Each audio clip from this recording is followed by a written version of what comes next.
Yes മക്കളെ, അപ്പൊ പുതിയ സ്കൂളിലെത്തി, പുതിയ കൂട്ടുകാരെ കിട്ടി, പുതിയ ക്ലാസ് റൂം കിട്ടി, പുതിയ ടീച്ചേഴ്സിനെ കിട്ടി, അങ്ങനെ പുതിയത് കൊണ്ടുള്ള ഒരു താര പരിവേഷത്തിലാണ് എൻ്റെ 8ാം ക്ലാസ്സിലെ കുട്ടികളെന്ന് എനിക്കറിയാം.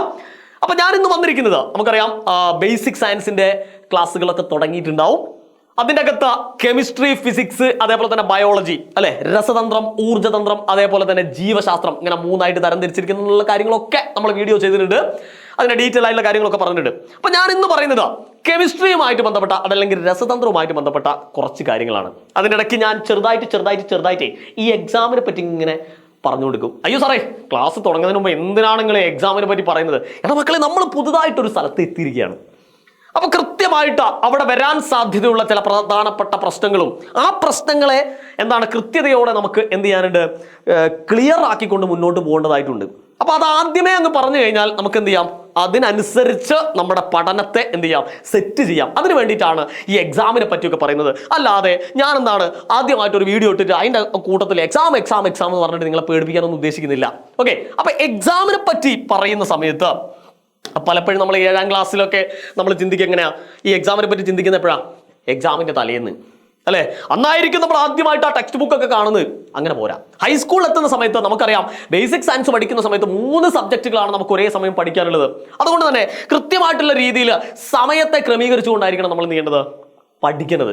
അപ്പൊ രസതന്ത്രം അഥവാ കെമിസ്ട്രിയിലെ ഏതൊക്കെ ചാപ്റ്റേഴ്സുകളാണ് നമ്മുടെ ആദ്യത്തെ എക്സാം ആയിട്ടുള്ള ഓണം എക്സാമിന് വരുന്നത് എന്ന് ഞാൻ അങ്ങോട്ട് പറയാണ്. ഞാൻ ആദ്യം പറഞ്ഞു, നിങ്ങൾ പേടിക്കേണ്ട കാര്യമൊന്നുമില്ല. അവിടേക്ക് നിങ്ങൾക്ക് സമയം സെറ്റ് ചെയ്യാനും കൃത്യമായിട്ടുള്ള പ്ലാനിങ് നടത്താനും വേണ്ടിയിട്ടാണ് നമ്മൾ ഇത് ആദ്യമേ പറയുന്നത് കേട്ടോ. ഓക്കെ, അപ്പൊ ഏതൊക്കെ ചാപ്റ്റേഴ്സുകളാണ് നമുക്ക് 8ാം ക്ലാസ്സിലേക്ക് ഓണം എക്സാമിന് വേണ്ടത്, കെമിസ്ട്രി അഥവാ രസതന്ത്രത്തിൽ വേണ്ടത് എന്നുള്ളതാണ് ഞാൻ ഇവിടെ പറയുന്നത്. ബാക്കിയുള്ള സബ്ജക്റ്റുകളൊക്കെ അതാത് ടീച്ചേഴ്സ് നിങ്ങൾക്ക് പറഞ്ഞുതരും. അപ്പൊ കെമിസ്ട്രിയിൽ ആദ്യത്തെ ചാപ്റ്റർ കെമിസ്ട്രി ഓഫ് ചേഞ്ചസ്, മാറ്റങ്ങളുടെ രസതന്ത്രം എന്ന് പറഞ്ഞിരിക്കുന്ന ചാപ്റ്ററാണ്. വളരെ രസകരമായിട്ടുള്ള ചാപ്റ്ററാണ്. ഫിസിക്കൽ ചേഞ്ചസ്, കെമിക്കൽ ചേഞ്ചസ്, ഭൗതിക മാറ്റം, രാസമാറ്റം എന്നൊക്കെ പറഞ്ഞ് നമ്മുടെ ചുറ്റുവട്ടത്തും കാണുന്ന ഒരുപാട് കാര്യങ്ങളെ നമ്മളെ ഉള്ളിലേക്ക് ഇങ്ങോട്ട് കൊണ്ടുവരുന്ന കെമിസ്ട്രിയുടെ ഒരു വാതായനം, കെമിസ്ട്രിയുടെ ഡോറ് തുറക്കുന്ന ഒരു ചാപ്റ്ററാണ്. വളരെ സിമ്പിൾ ആയിട്ടുള്ള സാധനങ്ങൾ. കാരണം ഇത് 7ാം ക്ലാസ്സിലും 6ാം ക്ലാസ്സിലും ഒക്കെ ആയിട്ട് നമ്മൾ പഠിച്ചിരിക്കുന്ന ഒരുപാട് കാര്യങ്ങൾ ഇതിനകത്ത് വരുന്നുണ്ട് എന്നുള്ളതാണ് ഏറ്റവും പ്രധാനപ്പെട്ട ഒരു സത്യം. അപ്പൊ ഈ ചാപ്റ്ററിൽ നിന്ന് നമ്മളോട് കെമിസ്ട്രിയിൽ എന്തായാലും രസതന്ത്രത്തിൽ എന്തായാലും ചോദ്യങ്ങൾ വരാനുള്ള സാധ്യത ഉണ്ട് എന്നുള്ളത് നിങ്ങൾ കൃത്യമായിട്ട് മനസ്സിലാക്കുക. ഓക്കെ, അടുത്തതായിട്ട് ഏറ്റവും പ്രധാനപ്പെട്ട കെമിസ്ട്രിയിലെ അടുത്ത ഒരു ചാപ്റ്ററാണ് എലമെന്റ്സ് ആൻഡ് കോമ്പൗണ്ട്സ്, മൂലകങ്ങളും സംയുക്തങ്ങളും എന്ന് പറഞ്ഞിരിക്കുന്നത്. ഈ ചാപ്റ്ററിന് പ്രത്യേകതയുണ്ട്. കെമിസ്ട്രി അഥവാ രസതന്ത്രത്തിന്റെ ശരിക്കും ഒരു ബേസിക് ലെവലാണ്.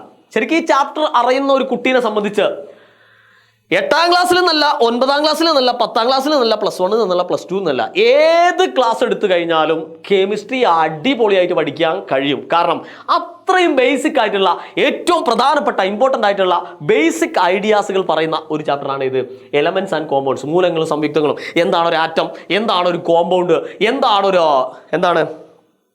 ആറ്റവും എലമെന്റും തമ്മിലുള്ള വ്യത്യാസം എന്താണ്, അതായത് ആറ്റവും മൂലകവും തമ്മിലുള്ള വ്യത്യാസം എന്താണ്, അങ്ങനെയുള്ള കുറേ സാധനങ്ങൾ നമ്മൾ ഇതിൻ്റെ അകത്ത് നിന്ന് പഠിക്കുന്നുണ്ട്, ഇതിനകത്ത് പഠിക്കുന്നുണ്ട്. അപ്പോൾ ഈ 2 ചാപ്റ്റേഴ്സുകളാണ് മക്കൾ എന്ത് ചെയ്യേണ്ടത്, വളരെ കൃത്യമായിട്ട് നിങ്ങൾ എന്ത് ചെയ്യേണ്ടത്, ഈ ഒരു ഫസ്റ്റ് ടെർമിനൽ എക്സാം അതായത് ഓണം എക്സാമിന് വേണ്ടി നമ്മൾ തയ്യാറാവേണ്ടത്. ഞാൻ വീണ്ടും പറയാണ്, എക്സാമിനെ പറ്റി പേടിപ്പിക്കല്ല. ആ ഒരു ലക്ഷ്യസ്ഥാനത്തേക്ക് എത്താൻ നമ്മൾ ചില കളികൾ എന്ത് ചെയ്യേണ്ടതുണ്ട്, കളിക്കേണ്ടതുണ്ട്. നമ്മുടെ ലക്ഷ്യം എന്ന് പറയുന്നത് എക്സാം ആണ്. ആ എക്സാമിലേക്ക് എത്താൻ നമുക്ക് പ്രാക്ടീസ് ചെയ്യാനുള്ള സ്ഥലങ്ങൾ നമ്മൾ നന്നായിട്ട് പ്രാക്ടീസ് ചെയ്താലേ ആ ലക്ഷ്യസ്ഥാനത്തേക്ക് എത്തും. അതുകൊണ്ട് പ്രാക്ടീസ് ചെയ്യാനുള്ള കെമിസ്ട്രിയിലെ സ്ഥലങ്ങളാണ് ഞാൻ ഈ പറഞ്ഞു തന്നിരിക്കുന്നത്. അത് കൃത്യമായിട്ട് നിങ്ങൾ ചെയ്യുമെന്ന് വിചാരിക്കുകയാണ്. അപ്പോൾ അതൊക്കെ രസകരമായിട്ട് നമ്മുടെ കുട്ടികൾ പഠിക്കുന്നുണ്ട്. എജുപോർട്ടിൽ ജോയിൻ ചെയ്ത കുട്ടികൾ പഠിക്കുന്നുണ്ട്. ചിലപ്പോൾ ഇത് വീഡിയോ കണ്ടുകൊണ്ടിരിക്കുന്ന കുട്ടികൾ നമ്മളെ ക്ലാസ്സുകളൊക്കെ എന്തായിരിക്കും, എജുബോർഡ് ആപ്പിലൊക്കെ ജോയിൻ ചെയ്തവരായിരിക്കും. അടിപൊളിയാണ്. നമ്മളിങ്ങനെ പാട്ടൊക്കെ പാടിയിട്ടാണ്, ട്രിക്ക് ഉണ്ട്, ഷോർട്ട് കട്ട് ഉണ്ട്. അയ്യോ സാറേ, വലിയ സാധനങ്ങളൊക്കെ എങ്ങനെയാണ് സാറേ ഞങ്ങൾ ഓർത്ത് വെക്കുക? എടാ, അത് എജുബോർഡിലേക്ക് വാ. അതൊക്കെ സിമ്പിൾ ആയിട്ട് ഒരു നാരങ്ങ മുട്ടായി അല്ലെങ്കിൽ ഒരു കോഴിക്കോടൻ അലുവ തിന്നുന്ന ലാഘത്തോടെ നമ്മൾ പഠിപ്പിച്ചു തരും. അതെങ്ങനെയാ എന്നിപ്പോൾ പറയാൻ പറ്റൂല. അപ്പം എന്ത് ചെയ്യാം, ഇനി ആരെങ്കിലും ജോയിൻ ചെയ്യാത്തതായിട്ടുണ്ടെങ്കിൽ എന്ത് ചെയ്യാം, വേഗം തന്നെ, ഇനിയിപ്പോൾ ആരോട് ചോദിക്കണ്ടോ, ഉമ്മേനോടും ബാപ്പേനോടും അല്ലെങ്കിൽ അച്ഛനോടും അമ്മേനോടും വേഗം ചോദിക്കുക. എന്നിട്ട് വേഗം എന്ത് ചെയ്യുക, നിങ്ങൾ അങ്ങോട്ട് ജോയിൻ ചെയ്യാം.